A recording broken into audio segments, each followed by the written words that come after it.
All right. Hello and welcome back to Archaeologists Behaving Badly. This is episode 14. 14.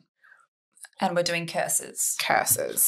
Which we, in our Halloween episode that we did for Halloween 2022, Oh my God. I think we briefly 2023. talked about... 2023. No, we didn't do a Halloween episode last year, 2022. Jesus Christ. We briefly talked about curses in that, but I can't remember what we talked about. I can't remember either. I do remember something about the Titanic. And you said that I Yeah. did that, but I don't super remember it. Maybe I'm totally wrong. No. I don't remember. It might be right. Did we talk about Tuts? I don't know. We're going to have to revisit that if we do another. Yeah. I just don't have it in me to watch them again. I considered watching this morning and checking some stuff, and then I bailed. Yeah. Just not. Yeah, just too much cringe. Way too much cringe. But that's fine. I think this is all going to be new. Yeah, hopefully. If not, tell us, but I'm sure it will be. I'm sure it'll be fine. It'll be fine. Everything will be fine. Everything is always fine. It's all good. We're all fine. Okay. Well, You're going first. I'm starting. Okay, cool. I'm starting. So kind of following on from Tutankhamun and King Tut, I stumbled upon a curse that I had never heard about, and it's to do with him, which I thought was bizarre because I guess the main big one is like the deaths and stuff. Yeah, of the people. Yeah, of Howard Carter and his team when they excavated, or when they discovered and excavated Tutankhamun's tomb, and they all, not all of them, but a bunch of them died. So, and I think that's where the curse comes in, you know. And I think there was some kind of seal or something in Tutankhamun saying like, don't come in here. Yeah. I place a curse on you for disturbing, blah, blah, blah. So there's this other curse that's like associated with Tutankhamun that came out like afterwards. So Howard Carter and his team obviously excavated and discovered the tomb. And in that tomb, there were many, many objects. Yeah. Lots of cool things. Well, that's why Tutankhamun became probably the most famous pharaoh, right? Yeah. Even though he was a nothing pharaoh who did nothing. Yeah. Was because it was the first tomb that was found that was untouched. Yeah. So there was a lot of... Yeah, it hadn't been looted. Good stuff in there. So much good stuff. And within all the stuff that was in there, which was heaps of shit, was 2 trumpets. And they were found... So they were found in 1922, and there was one made of silver and one made of bronze or copper. I'm not sure if they figured out which one it was, but it was either bronze or copper. I'm just going to say bronze. Okay. From now on in. And they were found separately. So the silver trumpet was found in the burial chamber, but the bronze was found in a chest in the tomb's like antechamber. And they both have like intricate engravings and depictions of the gods and stuff like that. And apparently, not long after this, after they were discovered, someone actually used one of the trumpets. And I don't know which one, but someone had used it. I would love to see, were there pictures online, did you see, or can we look? Because I would love to see them. I'm not a musician, so I've never really thought about the history of instruments before, but I just wouldn't, I don't know. What to expect? Yeah. Well, a trumpet. Yeah.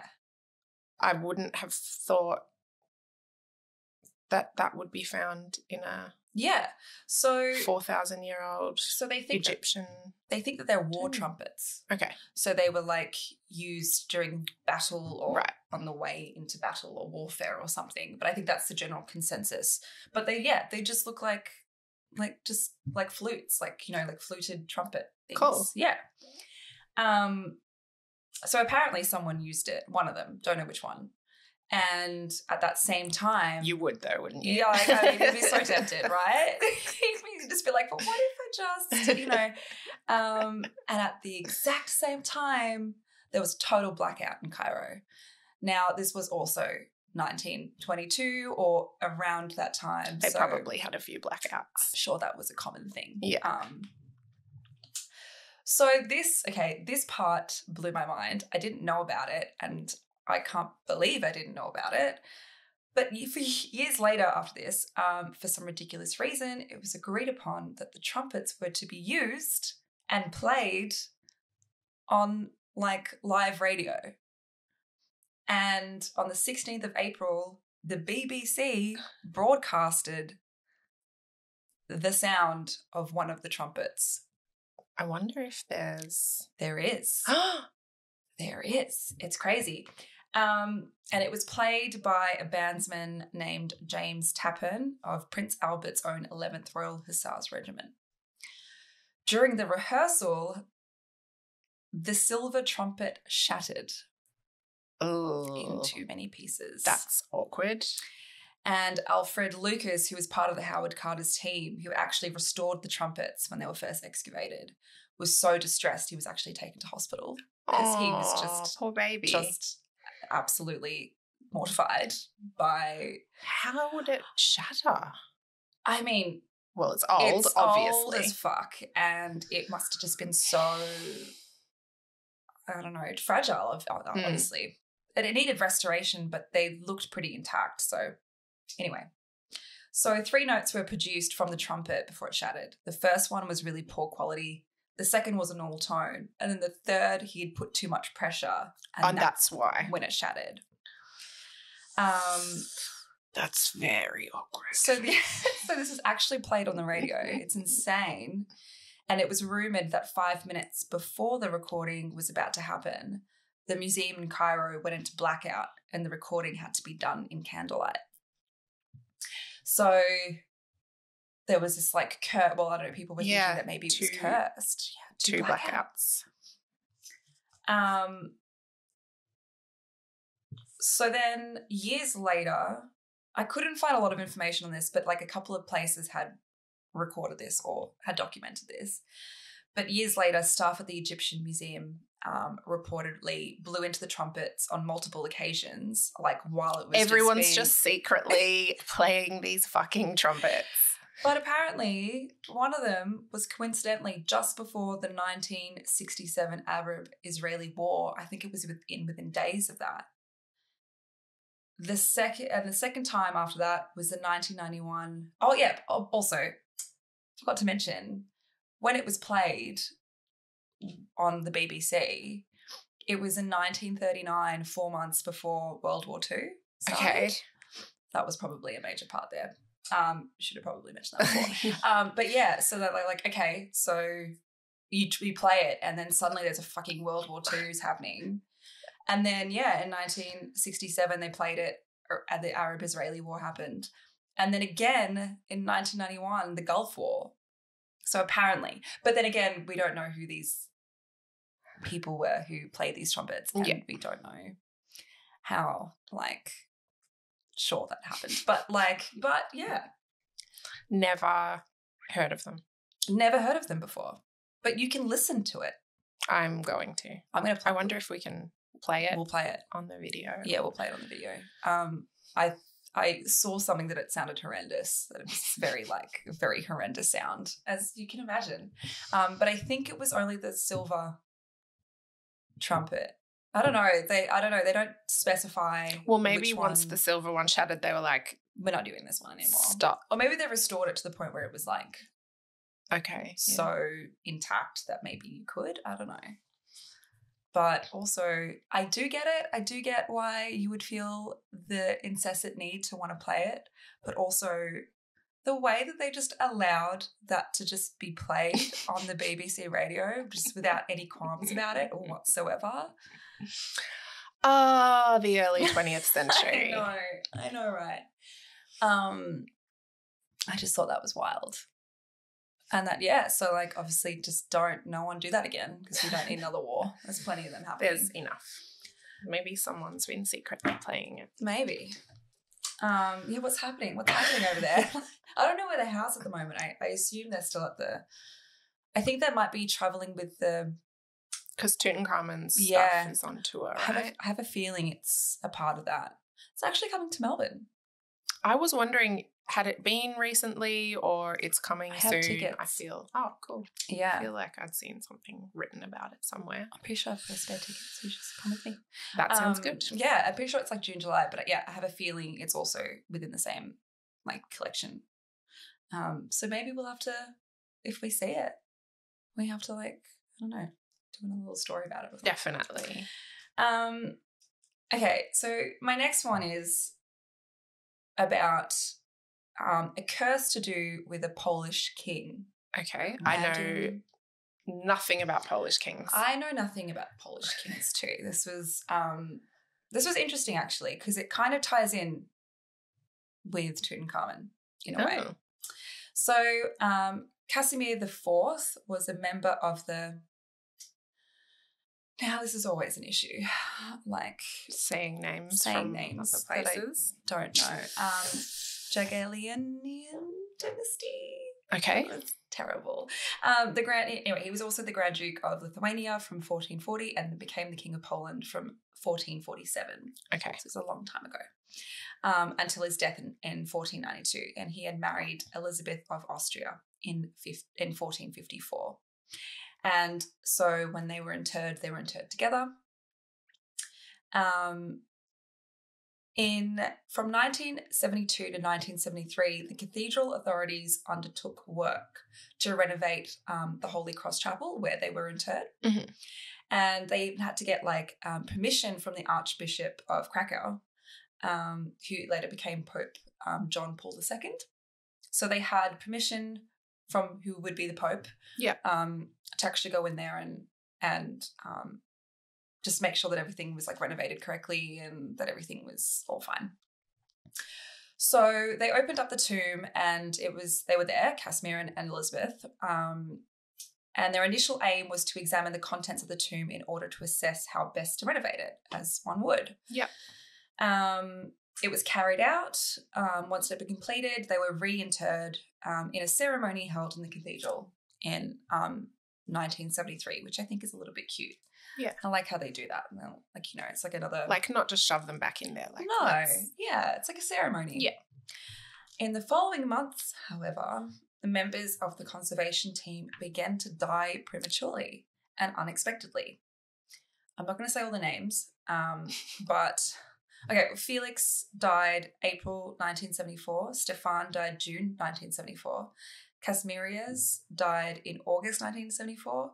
And Jan in May 1975. Other premature deaths soon followed, and 10 out of the 12-man team died prematurely.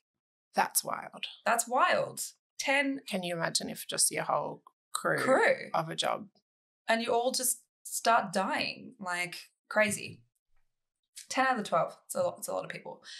The global media made comparisons with a supposed curse linked to the premature deaths of those from the discovery of Tutankhamun. And that's exactly my first thought. I was like, it makes me think of Howard Carter. Mm-hmm. And I didn't refresh my memory, but there were multiple different things that had happened, I think, with Howard Carter's team in 1920. And it wasn't in the 1930s just or 1940s. Deaths. There was weird things. Weird things happening as well, yeah. Because Howard Carter didn't die, but his dog. Didn't he? I thought he lived. Maybe to be he quiet. lived. Yeah. His dog. We do need to do a refresher. I have no idea. First we need to establish if we talked about it already and we just can't remember. That's true. But anyway, yeah, I do remember though, I do recall at least a bunch of people connected to that. Yeah. And so it was like, oh my God, is it another curse? Is it another, you can't disturb the tombs. However, a microbiologist identified the presence of a fungus, Aspergillus flavus, Aspergillus, I think is how you say it, in samples taken from the tomb. This type of fungus produces toxic substances called alpha toxins, which are linked to a number of serious health conditions affecting the liver and are highly carcinogenic. And they reckon that it's the same one that was in Tutankhamun's tomb. Because they presented really similar. Interesting. Yeah. So it wasn't a curse after all. It was actually spores of this fungus, which is actually really funny because ever since the last time you stayed at my house, I can't stop watching House.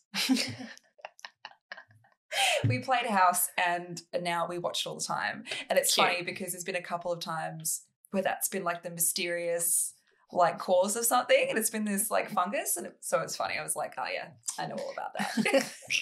House taught me everything. But I guess, did they ever prove that that's what happened with Tut's tomb? I don't know. Or it was I don't just think suspected. So. I think it's just suspected because it was too early. Yeah, I think they looked at some of the deaths and the causes or like the symptoms and stuff, and they just presented really similar. But it's a really hectic fungus to have. Like that, just it's very bad. Note to self. Yeah. So don't go into a tomb that's been enclosed for hundreds of thousands of years. Yeah, and they said let it air out a little bit first. Yeah. But they did say that when they opened Casimir and Elizabeth's tomb, it was quite deteriorated. It's quite like it wasn't in a good state. Okay. Which is quite opposite to Tutankhamun's tomb, where it was, even though being so much older, it was in a relatively okay kind of, But yeah, that's all I've got. And I thought that was wild. Nice. Yeah. And they kind of link a little bit. Very cool. Yeah. Okay. My turn. Yay. Let's do it. So I decided to take a slightly different approach. Oh, love this. So normally when we talk about archaeology and curses, we think of like Tut's tomb, and we think of curses in place for disturbing the dead or disturbing sacred places. That the original cultures wish to remain untouched. And that brings up a whole other conversation about archaeology in general. If we should even do that. Yeah. We could probably talk for ages about the sort of ethical issues. I'm pretty sure we have talked about this before. Like I know some archaeologists who will not like do particular do grave sites or anything like that because they just don't feel right about it. Whereas others love it. It's science, and it's history, and it's learning about the past so that we can learn about people. And there's definitely arguments for both sides. 100%. Yes, but I wanted to talk more about the archaeological discovery of curses that were used in the past. Oh. Where discoveries are made of messages, inscriptions, seeking gods or the supernatural to inflict some sort of harm on somebody else. Some bad juju. Yeah. These sorts of discoveries can be found globally, and they're really interesting because they provide a lot of insight into ancient people's religious beliefs, languages, private lives, and the influence of magic, which you can sort of talk about magic and the occult and laugh it off, but it's actually a massive part of human history. 100%.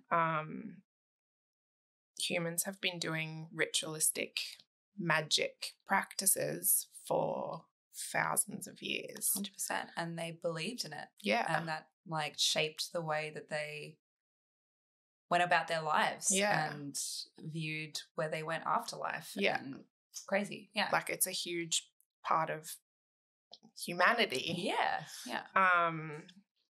So I have chosen to talk about depictiones which I don't think is how you say it, but that's how I'm going to say it. It sounds pretty good to me. So these are inscribed metal tablets written in Greek or Latin.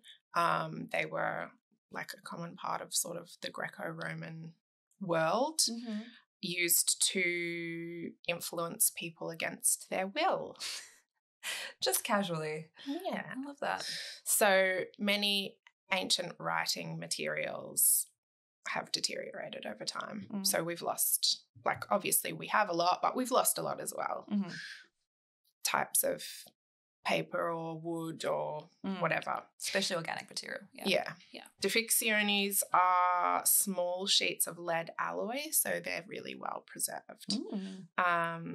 They would be inscribed with appeals to gods or supernatural beings to perform an action on the cursed person or to force the cursed person to do something. There's been around 1,600 that have been found in the Mediterranean. Really? And the British Isles, yep. I want to know, like, I want a list of, like, the most common shit that they were asking. You know what I mean? Like, I wonder what it was. I wonder how petty they got. I've written out one, which is pretty funny. Okay. So of the 1,600 that have been found, they're kind of broadly divided into 4 categories. One is seeking justice or vengeance or something bad to happen to someone. 2 are ones related to marriage, love, and sex. So spells for that sort of thing. Love me. 3, there's quite a lot of them, which was surprising, but I don't know. Competitive rivalries in, like, theatrical performances or sports. Like, what? Yeah. That's crazy. Cursing competitors. Oh, my God. At least some things don't change, you know? Like, you hear about, like, theatre productions and stuff, you know, when you've got, like, you know, the 2 leading, you know, and, you know, the rivalry. Something bad happens to the lead so that they're... Yeah. What are they called? That's hilarious. What's the understudy can then be in the lead. Yeah. And 4, to confuse or silence the testimony of witnesses in court. Again. So those are the 4 categories. Oh, my God. That's so interesting, that's right? That's amazing. Like mafia shit. Yeah. Like...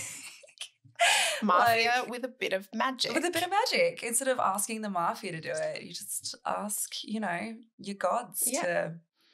That's hilarious. Cast a little spell on them. Oh, so most of the tablets have been found rolled up into a scroll or folded up because lead is really flexible. And they're often pierced with nails. Then they get buried in the ground or in tombs or thrown into wells. I think some have been found, like, nailed to walls in temples. Some of them, when they're found buried, have, like, a little doll with them or some hair, or I think more the love ones would have like hair. Isn't that incredible? Like, that's exactly how I would see I know nothing about people who practice magic nowadays, but that's just, you know, what you would what imagine, I picture, what I imagine. It was happening in the Greco-Roman world, and it's not really, I don't know, it's not really talked about that much. No, I agree. So this has been interpreted as the binding, like folding it or rolling it up, as the binding of the person that the curse is on, and then putting it in a well or the ground as handing the curse over to the spirit world or the underworld to do something about it. So it seems as though these curse tablets were used by every class of person. Okay, so you could be rich, you could be poor. Yeah, and they were like the targets were every class of person as well. I love so that. It really was everybody. I love like it was a part of. Yeah, it didn't matter. Life. It didn't matter who you were born into, what you were born into. You had access to it. Yeah, I love that. A 3rd century Deficcione found in Antioch, Greece was found in the well chamber of an ancient private house. So I think when it says ancient private house, I think meaning relatively well-off people. And all I can think about is lead poisoning. And when you said well before, I was just like, how many people would have put these down like wells, and how many people would have just been like actually really sick? So true. I didn't even think about that. That's my first like thought. And imagine if they were like, I hope this person dies. And then, but then they make themselves sick. Yeah. Classic. Yeah, I don't know what studies. I've never even looked up anything about lead poisoning in the ancient world. No, I mean, I'm assuming poisoning happened just all the time. Yeah. And they would just have no idea. But especially if they were putting tablets into water supplies. Yeah. So found in the well chamber of an ancient private house, and the curse was placed on the local greengrocer. Oh. It reads. Oh my God. It's so good. O thundering and lightning wielding God, cast down and bind Babylas, the greengrocer, who lives in the neighbourhood of the Mygdonians, whom Himera bore in her womb. Just as you destroyed the chariot of Pharaoh, so destroy his soul. Just as you choked the firstborn in Egypt, so choke up his children. Bind together his animals and his donkey. Let them overturn and fall apart. Let them be unable to move from this hour and day forth. Now, quickly, quickly. What? Dude, what the fuck did this greengrocer do? I've written, it doesn't say what he did or why the curse was placed on him, but this is obviously a very unhappy customer. Oh my God, very unhappy customer. Yeah. Wow, his children? Like, choke them? Like, that's dark shit. Destroy his soul. That's a big ask. You'd have to be pretty angry. And I would imagine they would take that very seriously. Like, as in you would, like, those kind of threats when it comes to your soul and your children, I can imagine that being something that you would take very seriously back then. Well, I don't know if I wrote it in here, but I definitely read it that it was taken really seriously if the person knew that a curse had been placed on them. Like, wow. It's not something you laugh off. No, dude, that was hectic. In the Roman period, the curses seem to have been prepared in advance because we've found tablets with the names left off so they could be filled in by paying customers. Just like insert name really here, you know? That's so funny. Insert name here. Like making and selling curses. You just put the person on there. I love that. Just like a pre-filled out form that you just have to, some of them only have names on them, which has led to the assumption that there was an oral spell or curse accompanying. Oh. So that, okay. Like when they deposited the tablet, they would have said something to go along with the list of names, maybe. And this guy, and this guy, and this guy. All these people fucked me over. They laughed at me when I tripped. Like, destroy their souls. Destroy their souls. Commonly associated with cursed tablets are known as voces mysticae. Sorry. Which are words not associated with any known language.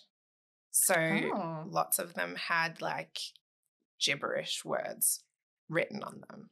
Is that because they thought that they sounded cool? You know what I mean? Or they didn't really... It was, well... You know, like, this sounds like it's a thing. Some scholars from antiquity, such as Clement of Alexandria, who was around circa 200 AD, believed that human languages were not appropriate for addressing gods. Oh. So there may have been a sort of more widely held belief around that you're not supposed to That's a really interesting theory, yeah. Also never heard of it before. Yeah. So there are many tablets that are undecipherable because they've been written so that only the spirits that they addressed would understand. That's really interesting. Yeah. So you just make up a whole bunch of words but assign your own meaning to them. Interesting. Yeah. God, that was hectic, that one that you just put out. That was so fun. I didn't have time. I would have liked to find more. I'm sure there are a lot more examples. How about like the next episode we do at the start of it? Let's find some like funny ones. Yeah. Because that would be I'm intrigued. I'm invested. I want to know. In the curses and the hexes. Oh, that was so intense. Against the greengrocer too. I know. It's helping people out. 1-star Google review.